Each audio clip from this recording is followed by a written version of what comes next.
যে বিশ্ববিদ্যালয় এক ধরনের ফলাফল হয়েছে। আমরা গণতান্ত্রিক যে ইচ্ছা, গণতন্ত্রের সাধারণ জনগোষ্ঠী বা ছাত্র সমাজের ইচ্ছার প্রতিফলন, তার বিরুদ্ধে চালন করি না। কিন্তু এই প্রতিফলন ঘটানোর জন্য যদি কোনো ইঞ্জিনিয়ারিং হয়, আমি জালিয়াতির চাইতে ইঞ্জিনিয়ারিংকে প্রাধান্য দিচ্ছি, নানা কৌশল করা হয়, তাহলে এটা কিন্তু ধরা পড়বেই, যেটা আমরা জাহাঙ্গীরনগর বিশ্ববিদ্যালয় কিন্তু ঢাকা বিশ্ববিদ্যালয়। বাংলাদেশে ছাত্র রাজনীতির ঐতিহ্য হচ্ছে এটা একটা উৎসবের মতো পরিস্থিতি। সেই উৎসবে যারা পূর্ববর্তী যারা বিশ্ববিদ্যালয়ের ছাত্র সংসদের প্রতিনিধি ছিলেন, ভিপিজিএস ছিলেন, তারা যায়, তারা কথা বলে, কিন্তু ঢাকা বিশ্ববিদ্যালয়ের ভাইস চ্যান্সেলর তিনি কোড অফ কন্ডাক্ট তৈরি করলেন। তিনি তৈরি করলেন একটা আচরণ বিধি, যে বাইরের কেউ আসতে পারবে না। ভাই, বিশ্ববিদ্যালয়টা কি বিচ্ছিন্ন কোনো দেশ নাই, ভ্যাটিকান সিটি তো নয়, দেশের মধ্যে দেশ তো নয়। সারা বাংলাদেশের জীবনের যে প্রবাহ, সমাজের যে আকাঙ্ক্ষা, সেটা প্রতিফলিত হয় বিশ্ববিদ্যালয়।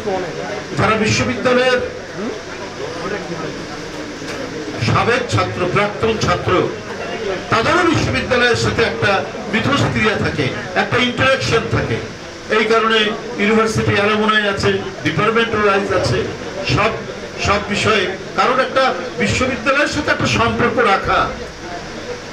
কারণ যে প্রতিষ্ঠানে 4-5 বছর একটি ছাত্র পড়ে, তার মধ্যে একটা আবেগ তৈরি। ঠিক তেমনি ভাবে যারা ছাত্র রাজনীতি করেছে, ওই নির্বাচন আসলে তারাও গিয়ে বলে, তার সময়ের অভিজ্ঞতা বলে, সাধারণ ছাত্রদের বলে তার দলের পক্ষ থেকে। কিন্তু এই বিশ্ববিদ্যালয়ের ভাইস চ্যান্সেলর একটা উদ্দেশ্য সাধনের জন্য সরকারের কিছু মানুষের সাথে যোগসূত্র হয়ে তিনি হাত পা বেঁধে একটা একচেটিয়া নির্বাচন করার প্রচেষ্টা তিনি করেছেন, যাতে একচেটিয়া একটা ফলাফল তৈরি করা যায়। ভাইস চ্যান্সেলর সাহেব বলেছেন, আপনারা সুষ্ঠু নির্বাচন করুন তার অনেকদেরকে। আপনারা যদি না করতে পারেন, তাহলে আমি সব ফাঁস করে দেব। আপনি কি ফাঁস করবেন? কি গোপন রেখেছে? একটা নির্বাচনে তো সবকিছু উন্মুক্ত থাকতে হবে। তাকে কত টাকা আপনি ঘুষ দিয়েছেন কিনা এই সন্দেহ তো মানুষ করতেই পারে। আপনি ঘুষ দিয়ে মুখ বন্ধ রাখার চেষ্টা করেছেন, না হলে কথা আপনি বলবেন কেন যে আমি সব ফাঁস করে দিব?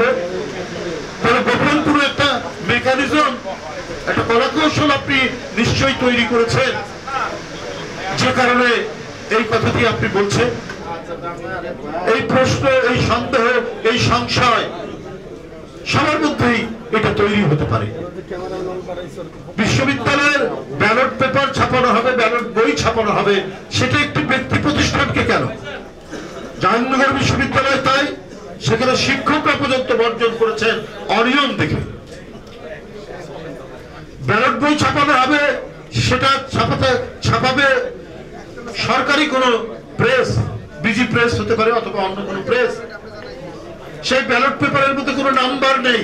সেই ব্যালট পেপার ছাপানো হচ্ছে প্রাইভেট কোনো প্রেস থেকে, যে প্রেসের মালিকের সাথে একটি বিশেষ রাজনৈতিক দল তাদের সম্পর্ক আছে।